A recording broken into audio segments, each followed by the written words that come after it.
담임 목사님 동정 말씀드리겠습니다. 담임 목사님 네 분 지난 주가는 3일, 4일 전이죠. 수요일에 미국으로 LA 쪽으로 가셨습니다. 그래서 내일 주일에 나성 한인교회라는 교회에서 설교하십니다. 이 또 설교 사역 위해서 함께 기도해 주시기 바랍니다.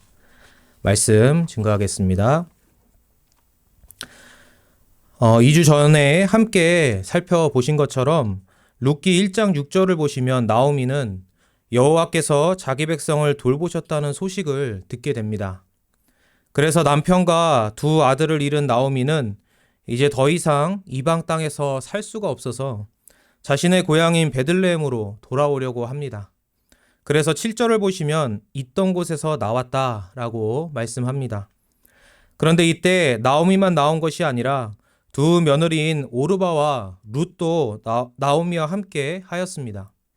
그래서 8절부터 나오미는 두 며느리에게 3번에 걸쳐서 그들 자신의 고향으로 돌아가라고 설득을 합니다.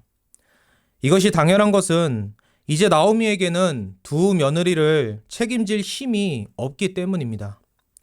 특히 남성들이 경제적인 일을 주로 맡아서 했었던 그 시대에는 객과 고아와 과부가 스스로 살기란 매우 힘들었던 환경이었습니다.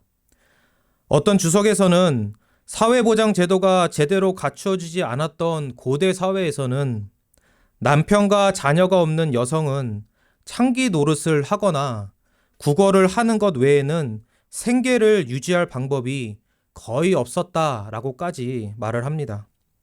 그래서 하나님은 이스라엘 백성에게 끊임없이 객과 고아와 과부를 항상 돌볼 것을 구약 성경에서 말씀하시고 또 말씀하시고 강조하십니다. 그래서 8절을 보시면 나오미는 두 며느리에게 그들의 어머니의 집으로 돌아가라 라고 말합니다. 여기서 어머니의 집이라는 표현은 9절에서의 남편의 집과 연결되는데 이것은 곧 결혼을 의미하는 것이라고 이해할 수 있습니다. 어떤 주석에서는 어머니의 집은 결혼을 준비하는 곳이다 라는 의미가 있고 남편의 집은 그 결혼을 이룬 곳이다 라는 의미가 있다고 말합니다. 그래서 11절부터의 나오미의 두 번째 권면에서는 남편이라는 표현이 여러 번 등장합니다.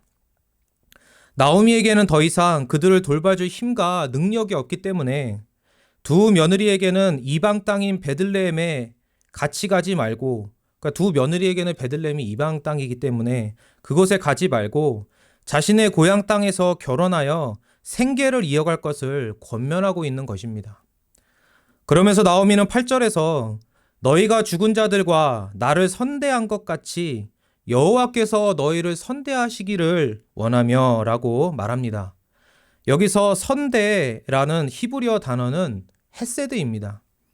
이 말을 비추어 보면 두 며느리가 나오미와 그의 가족에게 어떻게 대했는지를 우리가 알 수 있는데 오르바와 룻은 그들의 시어머니인 나오미와 시아버지와 남편들을 헤세드라고 표현할 정도로 사랑하고 섬겼던 것입니다.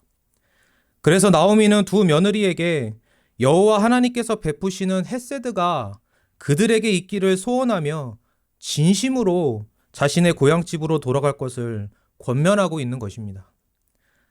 그런데 이 첫 권면에서 두 며느리는 10절 말씀과 같이 나오미의 백성에게로 돌아가겠다고 말합니다.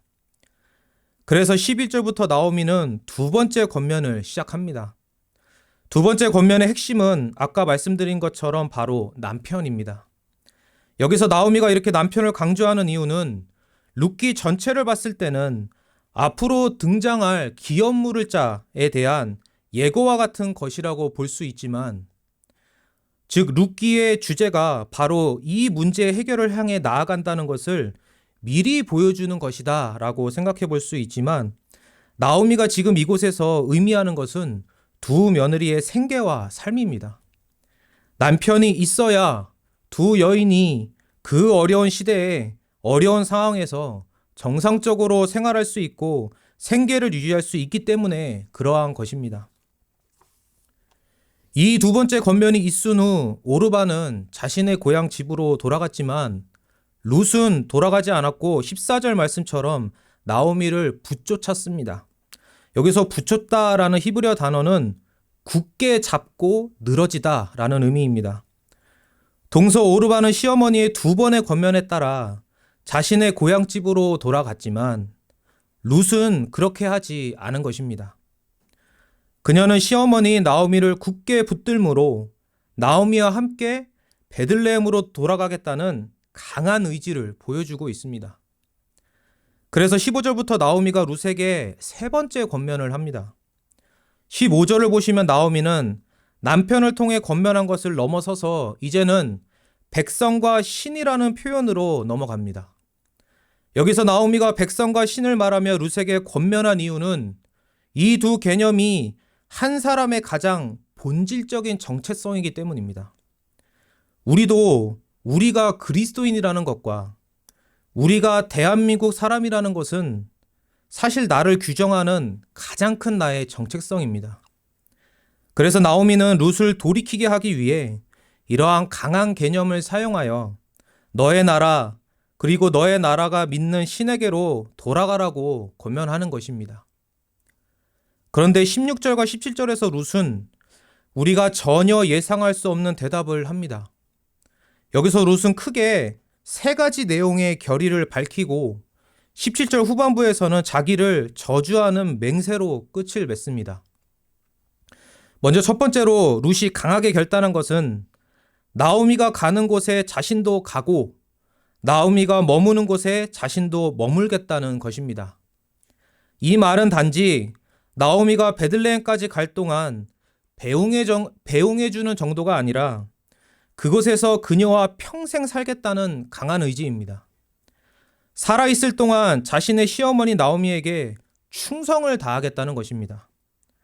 또한 이 표현은 어떤 면에서는 어머니와 나는 하나라는 강한 연합의 의미가 있다고 볼 수 있습니다.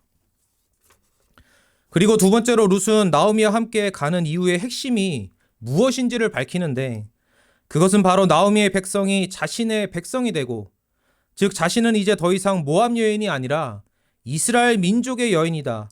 이스라엘 민족의 사람이 되겠다는 것이며 또한 이스라엘 민족이 믿는 그 하나님을 자신도 믿고 따르겠다라는 의미에서 나의 하나님이라는 놀라운 고백을 합니다.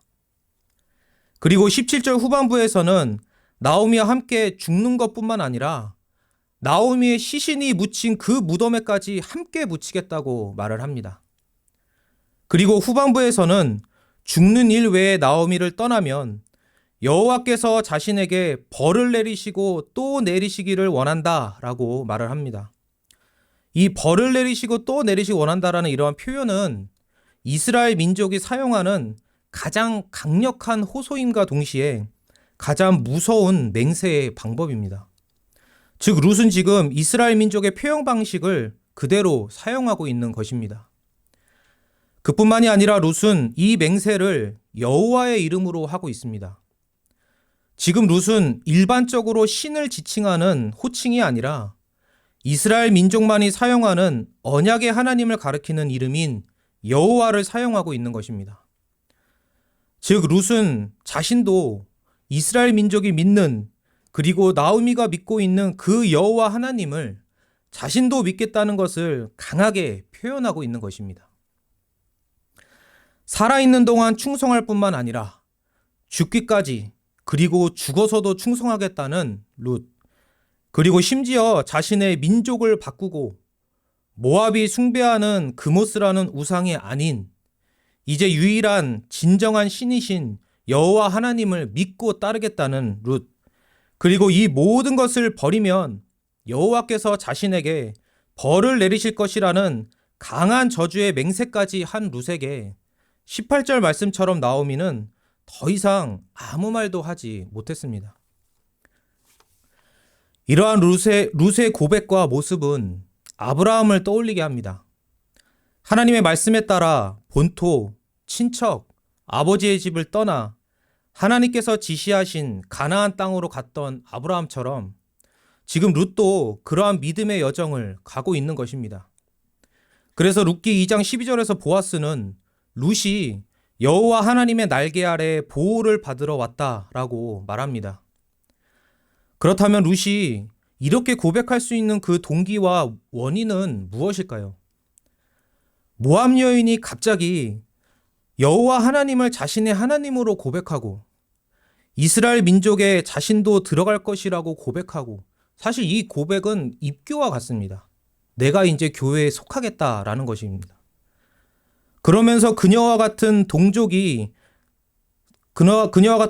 되었고 같은 하나님을 믿게 된 나오미를 살아서뿐만 아니라 죽어서도 충성하겠다는 이러한 헤세드, 그러한 인애를 보여줄 수 있는 그 내적인 동기가 과연 무엇이었을까요?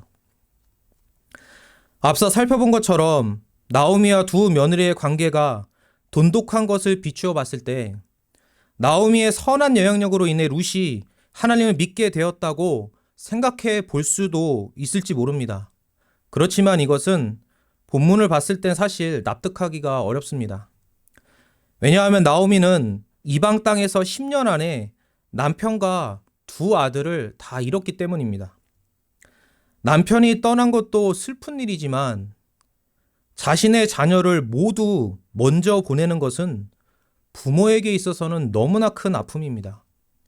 그래서 나오미는 룻기 1장 13절에서 여호와의 손이 나를 치셨다라고 말합니다. 이 표현은 나오미의 현재 상황이 매우 좋지 않다, 그녀가 지금 매우 고통스럽고 힘든 가운데 있다는 것을 나타내는 것입니다. 그렇기 때문에 우상을 숭배하는 자들의 관점에서 이러한 일은 저주 그 자체입니다. 예수님을 믿는 우리 그리스도인에게는 이러한 뜻하지 않는 고난이 욥의 경우처럼 더 큰 복을 주시기 위한 은혜의 과정이거나, 아니면 히브리서 12장 말씀처럼 하나님 아버지께서 자신의 자녀를 징계하시는 도구라고도 볼 수 있지만, 우상을 숭배하는 이방 민족에게 이러한 일은 신이 노해서 저주를 내린 것에 불과한 것입니다. 그런데 그럼에도 불구하고 룻은 나오미의 이러한 탄식을 들었음에도 그 여호와 하나님을 자신의 하나님으로 믿고 따르겠다는 신앙 고백을 하고 있는 것입니다. 그렇기 때문에 우리는 나오미를 향한 룻의 이러한 헤세드와 신앙 고백의 그 근원이 무엇인지를 생각해 봐야 합니다. 우리는 그것을 마태복음 16장을 통해 알 수 있습니다. 마태복음 16장 16절을 보시면 베드로의 유명한 신앙 고백이 나옵니다.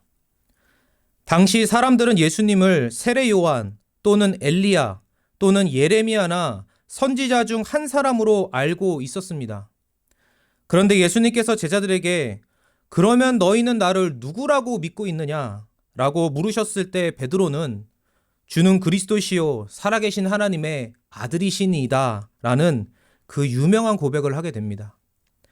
자신의 눈앞에 계신 예수님은 인간의 몸을 입고 사람으로서 서 계시기 때문에 다른 사람들은 예수님을 여러 사람 중에 하나로 생각하였지만 베드로는 예수님을 살아계신 하나님의 아들이신 분, 즉 하나님이신 분께서 구약에 예표된 메시아, 즉 그리스도로서 구속의 사역을 감당하시기 위해 사람이 되시어 이 땅에 오신 분이라는 놀라운 고백을 하고 있는 것입니다.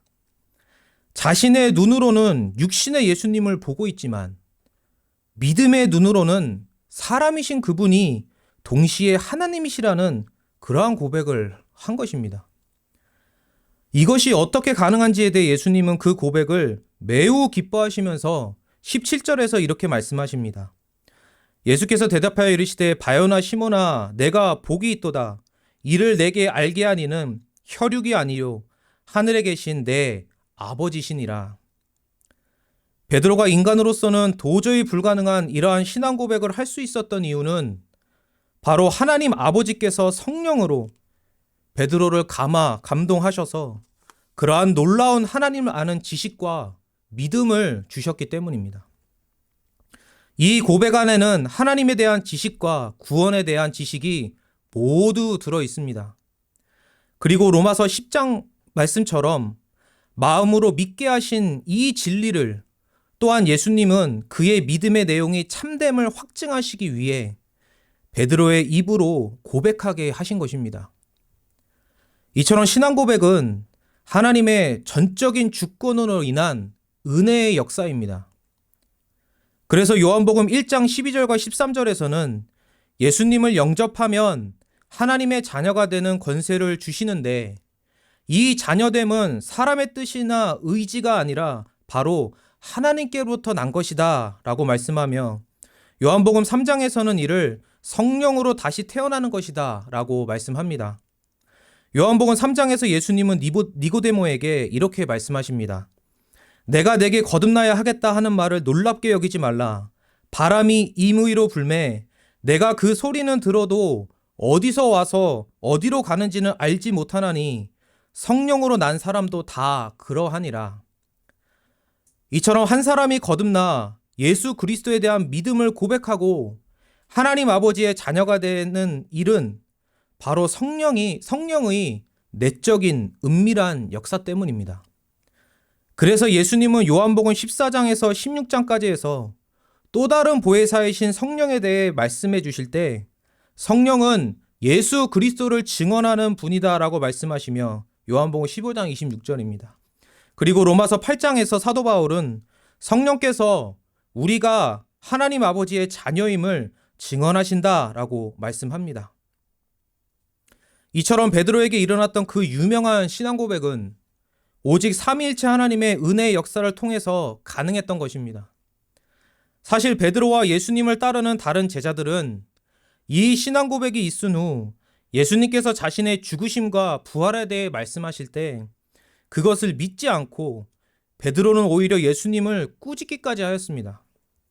그리고 이제 예수님께서 십자가에 못 박히시려고 예루살렘으로 가는 그 여정 가운데서 예수님은 자신의 죽으심과 부활을 몇 차례 말씀하셨지만 제자들은 그것을 귓등으로도 듣지 않고 누가 큰지 싸움을 하고 있었습니다. 심지어 이 싸움은 최후의 만찬의 자리에까지 이어집니다. 베드로의 신앙 고백 전이나 후나 이러한 위대한 신앙 고백이 나올 수 있는 근거와 원인은 베드로에게는 절대 있지 않습니다. 베드로는 누가복음 5장의 고백처럼 죄인에 불과했기 때문입니다. 그래서 우리가 매주 이 예배의 자리에 나와서 우리의 입으로 사도신경을 고백하는 것은 우리가 익숙하게 매주 하는 거일지는 몰라도 하나님의 놀라운 역사라는 걸 우리는 믿어야 합니다. 그러므로 이러한 죄인 속에 이러한 은혜의 역사가 일어나는 것은 하나님의 은혜와 능력이 아니면 불가능합니다. 죄라는 것은 하나님의 존재 자체를 싫어하여 거부하는 것입니다. 하나님께 대한 불순종이라는 표현이 마치 점잖게 여겨질지는 모르겠지만 그것은 창조주에 대한 적극적인 반역이고 반란입니다. 죄는 사람과 천사라는 인격적 존재를 오염시켜 선하고 거룩하고 의로우신 하나님을 싫어하게 하여 그 하나님께로부터 돌아서서 악하고 더럽고 불의한 것을 쫓아가게 하는 것입니다. 그렇기 때문에 죄는 하나님과 그분이 창조하신 모든 선한 것을 요한복음 10장 10절의 말씀처럼 도둑질하여 죽이고 멸망시키는 일만을 하는 것이며, 그러한 죄가 얼마나 악한지 우리는 십자가를 통해 알 수 있습니다. 왜냐하면 죄는 천사나 사람만이 아니라 심지어 하나님의 아들이신 예수 그리스도를 죽이려고까지 달려들었기 때문입니다. 그렇기 때문에 이러한 죄인 속에서 하나님을 향한 믿음과 사랑의 고백이 생겨난다는 것은 놀라운 기적입니다. 그래서 이것을 거듭남이다 라고 말하기도 하고 재창조다 라고 말하기도 합니다. 이것은 창조의 역사입니다. 하나님의 창조의 권능으로 이루시는 창조의 역사입니다. 하나님께서 우리 안에서 구원의 일을 하실 때 우리 안에 있는 어떤 가능성이나 어떤 선한 요소 하나를 발견하셔서 그것을 토대로 구원을 이루시는 것이 결코 아닙니다. 왜냐하면 앞서서 살펴본 것처럼 그것은 불가능한 일이기 때문입니다. 죄인은 전적으로 타락하여 전적으로 부패하고 전적으로 오염되었습니다. 이 말은 우리의 전 인격, 영혼과 육체 모두가 부패하고 오염되어 죽었고 그리하여 하나님의 진노의 대상이 되었을 뿐인 것입니다. 뿐이라는 것을 의미합니다. 그런데 이러한 죄인 안에 선하고 거룩하고 의로우신 하나님을 향한 선한 믿음과 선한 사랑을 일으키시는 것은 결혼하지 않은 마리아의 태에서 예수님의 인성을 창조하신 것과 같은 완전한 창조의 권능인 것입니다. 그러므로 오랜 시간 모압에서 그모스라는 우상을 숭배하며 살다가 이스라엘에서 넘어온 한 가족의 아내가 되었고 10년 안에 시아버지와 자신의 형부와 심지어 자신의 남편까지 잃었고 시어머니는 여호와께서 자신을 치셨다고 말하며 고통스러워하는 상황 가운데서 룻이 그 여호와 하나님이 자신의 하나님이 된다는 그러한 믿음의 고백을 한 것은 나오미에게서나 룻 자신에게서 나올 수 없는 그러한 놀라운 은혜의 기적인 것입니다. 이는 오직 마태복음 16장 17절에 예수님의 말씀처럼 하늘에 계신 하나님 아버지께서 성령으로 그녀 안에 이루신 재창조의 역사인 것입니다. 하나님은 이처럼 사사시대라는 그 암울한 시대에 하나님께서 세우신 왕, 그리하여 자신의 백성을 하나님께로 선하게 인도할 왕이 없어서 각기 소견대로 행하며 온갖 범죄를 저지르고 있었던 그러한 텅 빈 시대에 다윗 왕이라는 하나님의 마음에 합한 왕, 그래서 자신의 백성을 하나님께로 인도할 선한 왕, 하나님의 사랑과 은혜를 자신의 백성에게 전해줄 선한 왕을 주시기 위해 그 왕으로 텅 빈 이스라엘 민족을 채우시기 위해 지금 룻에게 선하게 역사하고 계신 것입니다. 하나님은 먼저 룻기 1장 21절 말씀처럼 자신이 비어 고향으로 돌아오게 되었다고 고백하는 자신이 텅 빈 자라는 나오미에게 이미 룻을 주셨고 그 룻으로 채워주셨습니다. 우리는 룻기 1장 18절과 21절에 있는 이 함께라는 단어를 잘 기억해야 합니다. 룻은 나오미와 함께 하였고 앞으로도 죽을 때까지 심지어 죽고 나서도 함께 할 것이라고 맹세하였습니다. 즉 룻은 텅 빈 나오미를 자기 자신으로 채워준 것입니다. 이것이 진정한 인애입니다. 헤세드입니다.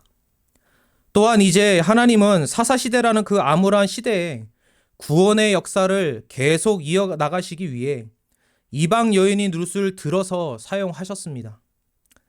아담이 타락한 직후 여자의 후손을 통해 구원하시겠다는 창세기 3장 15절에 원시복음을 주신 것처럼, 그리고 바벨탑 사건이 있은 후 아브라함을 구별하시어 구속의 역사를 계속 써내려 가셨던 것처럼 하나님은 지금 이 사사시대에 그 어느 하나도 들어서 쓸 것이 없는, 들어서 쓰려고 했던 사사들마저 점점 타락하여 아무 소망이 없었던 그 시대에 룻이라는 이방 여인을 들어서 구원의 역사를 이어서 계속 쓰고 계신 것입니다. 모압 여인이고 하나님을 믿는 가정 가운데 매우 큰 비극이 찾아왔음에도 불구하고 그러한 여인을 들어서 이스라엘 민족의 구속의 역사를 위해 존귀하게 사용하신 이유는 바로 하나님께서 주시는 구원의 역사는 오직 하나님의 전적인 은혜임을, 무조건적인 은혜임을 알게 하시기 위함입니다. 하나님께서 택한 선민이라는 이스라엘 민족은 점점 이방화되어 가고 자신들을 구원하신 여호와 하나님을 버리고 떠나는 상황 가운데 그 어떤 선한 것도 없는 그러한 가운데 그 어떤 것도 들어서 쓸 것이 없는 그러한 가운데 하나님은 오직 그분의 전적인 주권적 은혜와 그분의 기뻐하심과 자신의 백성을 향한 애끓는 사랑으로 그들과 전혀 무관한 한 여인인 룻을 들어서 다윗의 계보에 넣으셨고 심지어 메시아의 계보에까지 들어가게 하신 것입니다. 모든 것이 전적인 은혜임을 알려주시기 위해, 원인과 결과가 아님을 알려주시기 위해, 구원은 인과관계가 아님을 알려주시기 위해 이러한 역사를 일으키신 것입니다. 하나님은 룻과 보아스와 오벳이라는 완벽한 퍼즐로 텅 빈 나오미를 풍성하게 채워주셨습니다. 그리고 다윗 왕으로 텅 빈 이스라엘 민족을 또한 채워주셨습니다. 그리고 이제 에베소서 2장 말씀과 같이 육체로는 이방인이요 무할례자요 그리스도 밖에 있었고 이스라엘 나라 밖에 있던 이방인이요 약속의 언약과는 전혀 무관하였고 이 세상에서 하나님도 없고 소망도 없어 텅벼도 이렇게 텅 빌 수가 없는 우리를 그의 아들 예수 그리스도로 채워주셨습니다. 고린도후서 4장 7절의 사도 바울의 고백처럼 질그르신 우리 안에 보배로 채워주신 것입니다. 그래서 사도 바울은 갈라디아서 2장 20절에서 다음과 같이 유명한 고백을 합니다. 내가 그리스도와 함께 십자가에 못 박혔나니 그런즉 이제는 내가 사는 것이 아니요 오직 내 안에 그리스도께서 사시는 것이라. 이제 내가 육체 가운데 사는 것은 나를 사랑하사 나를 위하여 자기 자신을 버리신 하나님의 아들을 믿는 믿음 안에서 사는 것이라. 아멘. 이처럼 텅 빈 우리에게 예수 그리스도로 채워주신 것은 우리 안에 어떠한 선한 것이 있거나 무엇인가 들어서 쓸만한 것이 있어서가 아닙니다. 그것은 본성이 부패하여 본질상 진노의 자녀가 된 우리에게는 불가능한 일입니다. 그렇기 때문에 이러한 은혜가 우리 안에 임하게 된 것은 전적인 하나님의 은혜이고 우리를 향한 하나님의 애끓는 사랑 때문입니다. 전적인 하나님의 은혜로 죽었던 우리 영혼이 거듭나 새 사람이 되었고 전적인 하나님의 은혜로 예수님을 믿고 회개하게 되었고 전적인 하나님의 은혜로 예수 그리스도를 믿고 의롭다 여김 받아 모든 죄를 용서받고 하나님의 자녀가 된 것입니다. 그런데 이 모든 구원이 진실로 전적인 은혜임을 우리에게 가장 강력하게 증거하는 것은 바로 하나님의 선택입니다. 이미 우리의 타락을 아셨음에도 우리에게 우리 구원을 위한 그 어떤 공로가 없음을 아시면서도 하나님은 우리를 구원하셔서 자녀 삼으시기 위해 선택하셨고 그 모든 구원의 역사를 미리 작정하신 것입니다. 오직 우리를 기뻐하시는 하나님의 사랑과 은혜로 우리의 구원을 창세전에 작정하셨고 우리를 그리스도 안에서 선택하셨으며 우리를 위해 성자 하나님을 우리의 구속자로 정하신 것입니다. 그리고 노아의 홍수 때와 같이 바벨탑 사건이 있을 때와 같이 그리고 사사시대와 같이 도저히 구원받을 자격이 1도 없는 그러한 상황 가운데서도 오래 참으시면서 무한한 능력과 무한한 사랑으로 그러한 지독한 죄의 방해를 뚫고 룻기와 같은 구속의 역사를 써 내려가셨으며 마침내 이 땅에 예수 그리스도를 보내셔서 그리스도를 죽이려는 죄와 사망을 그리스도의 십자가 죽으심으로 그 죄와 사망을 죽이시고 우리를 믿음으로 그분과 연합하게 하셔서 그분의 의를 우리 것 삼아 주셔서 죄와 사망과 사탄의 세력에서 우리를 완전히 해방시키셔서 하나님의 자녀가 되게 하신 것입니다. 선택하시고 작정하신 그대로 모든 것을 이루심은 우리가 믿는 하나님이 전지전능하시기 때문이며 무한히 선하고 거룩하고 의로우시기 때문입니다. 그러므로 구원받은 우리는 이토록 위대하신 하나님을 찬양해야 하고 그렇게 할 수밖에 없는 것입니다. 그리고 우리는 누구는 선택을 받았고 누구는 받지 못했다는 그러한 상대적인 평가를 위해 사용해서는 절대 안 됩니다. 오직 하나님의 전적인 은혜에 가장 확실한 근거가 바로 선택이라는 것을 믿고 그렇게 이해해야 합니다. 그런데 이러한 전적인 은혜는 우리가 회개하고 믿어 의롭다 여김을 받고 자녀됨까지만 우리에게 역사하는 것은 아닙니다. 그 이후 성도의 삶 역시 전적인 하나님의 은혜로 살 수 있는 것입니다. 구원받은 사도 바울은 로마서 7장에서 오라 나는 공고한 자로다 라고 고백합니다. 사도 바울은 성도요 하나님의 자녀로서 자신의 공고함을 탄식하였는데 우리는 하물며 어떻겠습니까? 제 자신에게도 후회와 갈등과 낙심이 많이 있습니다. 내 자신을 볼 때 도대체 내가 왜 이러는가? 내가 왜 그렇게 말했고, 내가 왜 그렇게 행동했는가? 어떻게 이러한 생각이 내 안에 들 수 있는가? 매일매일 부딪히지 않는 순간이 없습니다. 그런데 그럼에도 불구하고 하나님의 자녀여 사역자로서 제가 살 수 있는 것은 전적인 하나님의 은혜입니다. 사실 많은 그리스도인들이 이 성도의 삶, 성화의 가정 가운데서의 하나님의 은혜를, 성도의 삶 가운데서 하나님의 은혜를 간과하는 경우가 많습니다. 경건주의의 잘못된 신학이 무서운 것은 사람을 끝없이 자신의 엇다함에 빠지게 하기 때문입니다. 은혜 가운데 있음에도 자신의 구원을 부정하고 자신이 원하는 구원이나 구원의 체험을 위해 몸부림치며 하나님의 은혜 가운데 있음에도 자신의 어떠함이나 삶의 모습으로 끊임없이 하나님의 구원의 선물을 거부하고 받지 않고 부정하고 의심하는 것은 겉으로 보기에는 거룩하고 경건해 보일지는 모르겠지만 사실 심각한 죄악입니다. 가장 의로운 모습으로 가장 큰 불신앙 가운데 있는 것입니다. 사도 바울이 로마서에서 정확하게 고백하는 것처럼 하나님의 의를 모르고 자기 의를 세우려고 힘써 하나님의 의에 복종하지 않는 것입니다.